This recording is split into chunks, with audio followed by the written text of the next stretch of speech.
சிவாஜி கிருஷ்ணமூர்த்தியோட சீரழிஞ்ச பேச்ச பத்தி அவ்வளவு காட்டமா பேசுனீங்களே, வடிவேலோட வெக்கங்கட்ட பேச்சையும் அதோட சேர்த்திருக்கணும் இல்ல அப்படின்னு கேக்குறாங்க நிறைய பேர். சிவாஜி கிருஷ்ணமூர்த்தி பிரேமலதாவை பத்தி பேசினது எந்த அளவு கொச்சையோ பச்சையோ அதுக்கு கொஞ்சம் கூட சலைச்சது இல்ல அன்னைக்கு வடிவேலுடைய பேச்சு. இதோ திமுக கூட்டணியில இன்னைக்கு இருக்க பல தலைவர்கள் தான் அன்னைக்கும் இருந்தாங்க. கலைஞரோட சேர்ந்து ராமதாஸ், திருமாவளவன் எல்லாரும் தான் மேடையில இருந்தாங்க.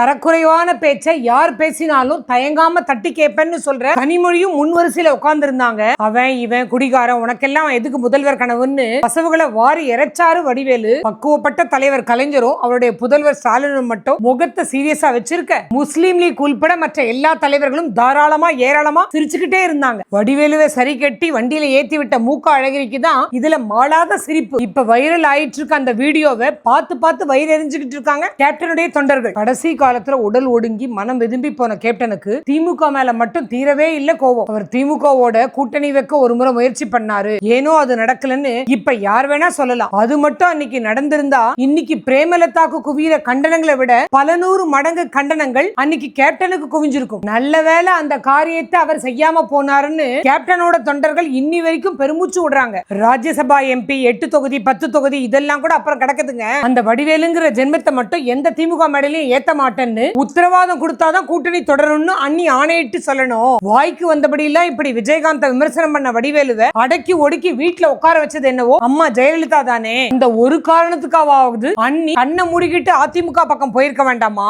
சந்திரகுப்த மௌரியனும் சாணக்கியனும் சேர்ந்த உருவமா போர்க்களத்துல குதிச்சு போராடுறவங்க தான் திமுக காரங்க. வெற்றி கோட்டை தொடரணும்ன்ற ஒரே வெறியோட யார வேணாலும் என்ன விலை வேணாலும் கொடுத்து வளைச்சு போடுவாங்க.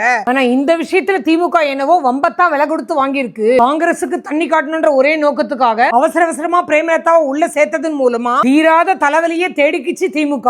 மண்டபம் இடிச்சதெல்லாம் மறந்துட்டு திமுக கிட்ட மண்டியிட்ட பிரேமலதா கட்டாயம் கொடுத்ததை மட்டும் வாங்கிட்டு போக மாட்டாங்க. திமுகவுடைய வெற்றி தொகுதியெல்லாம் தனக்கு தரணும்னு சொல்லி தாறுமாறா தகராறு பண்ணத்தான் போறாங்க. கருப்பு சிவப்பு 2 கட்சி கொடியிலையும் இருக்குன்னு குறிச்சு சொன்னாரே முதல்வர். உண்மையில வெறுப்பும் கடுப்பும் தான் இந்த கூட்டணியால விளைய போற பலன். இப்ப கூட மோசம் இல்ல, முடிவு மாத்தின தோஷம் இல்ல. இது எலியும் தவளையும் முடிச்சு போட்ட கூட்டணி. பேசாம கழட்டிக்கிறது தான் 2 கட்சியுமே பிழைக்கிறதுக்கான பாட்டனி. சர்வே எடுத்தோம்னு சொல்றாரே சட்ட அமைச்சர் ரகுபதி.